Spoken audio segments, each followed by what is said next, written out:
Thank you, Karine. Hi, Admiral.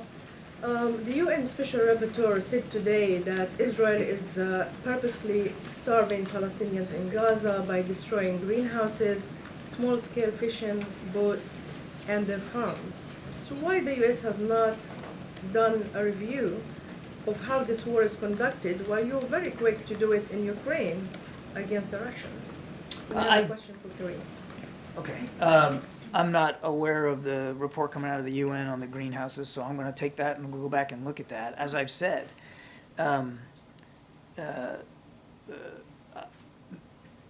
there is a process of supporting foreign militaries. We are following that process.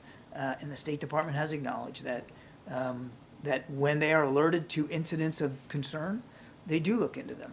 It's not a formal review, it's not some investigation, but it's part of the normal process of security assistance to a foreign military. Now, whether they're looking at this one, I don't know. You have a question for Karine? I have a question about the Arab American community leaders today. Yeah. They said that their vote of non-committal is an appeal to the White House, to the president, to stop the killing of their relatives in Gaza. Yeah. So how will the White House change their strategy to address this issue that Arab Americans are concerned about So and calling for? I'm going to be really mindful because we're talking about an election, so I'm not going to comment on an upcoming election. But there's a couple things I do want to say, which I think is incredibly important. First of all, you know that senior officials have gone to Michigan as of late, earlier this month, to meet with Muslim and Arab Americans, and we understand, right, during a very deeply painful and personal moment, right? We understand what they're going through. We understand what this means to this community, and the president understands that too.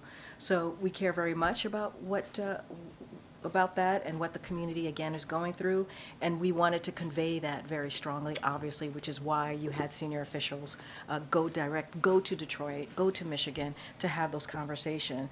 And look, we know it's been a difficult time. The president cares about that.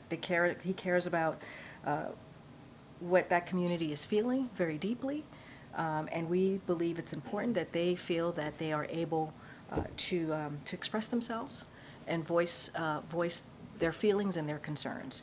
And so, look, you heard the Admiral talk about the hostage deal, the temporary ceasefire. That is why it is so critical and important to get that done. That is why you've seen this president and his administration work 24/7 to get that done, so we can get a temporary ceasefire, so we can get that humanitarian aid into Gaza, so that we can get those hostages.